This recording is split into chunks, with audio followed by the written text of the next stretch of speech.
Kalau buat saya ekspor, terutama kalau kita basisnya itu adalah trading ya gitu. Artinya mungkin kita punya kemitraan, produknya tidak kita tanam sendiri tapi ada petani-petani yang tanam buat kita.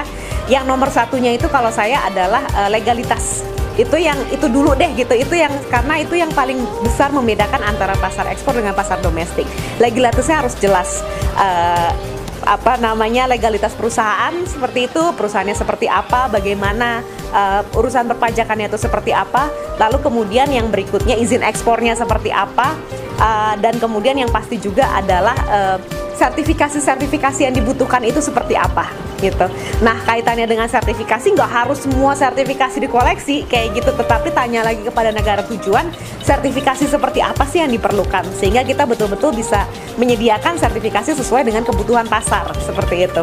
Akan tetapi, satu hal yang pasti adalah saya selalu bilang legalitas gitu. Yang lain-lain bisa kita pelajari tapi punya dulu legalitasnya.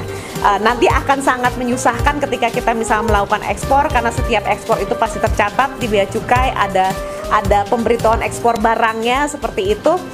Kalau dokumennya tidak jelas, kalau udahlah pinjem dulu lah PT orang dan sebagainya, nanti ketika kita mendapatkan pembayaran dari luar negeri yang pastinya juga langsung tercatat di sistem Bank Indonesia dan sebagainya, itu akan menyulitkan karena harus dicocokkan dengan pemberitahuan ekspor barangnya yang mana nih gitu, ekspor yang mana nih sehingga dapat uang dari luar negeri.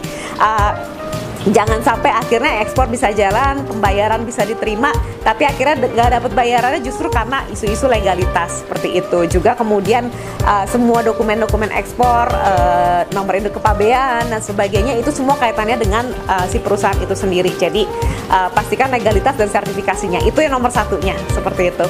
Baru kemudian masuk ke langkah selanjutnya, kalau saya adalah tahu betul siapa yang kita hadapi, baik secara audiens maupun secara pembeli maupun juga secara supplier, dan apa yang bisa kita lakukan sehingga kita bisa menyelesaikan masalah bagi mereka. Saya selalu bilang business is a problem solving skill gitu ya.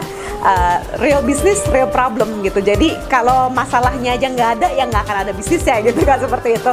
Dalam hal ini kadang-kadang saya juga suka bilang nggak semuanya selalu pasar ekspor selalu lebih baik. Indonesia juga luas, pasar domestik kita juga sangat baik sekali. Ada produk-produk yang akan lebih baik untuk menyelesaikan permasalahan yang ada di pasar domestik dibandingkan pasar ekspor. Jadi selalu bisa fleksibel di situ. Tapi kalau misalnya milih ekspor, satu, perizinan dan segala sesuatu yang terkait, pahami betul pasarnya, pahami betul negaranya, pahami betul orangnya, karakternya dan sebagainya.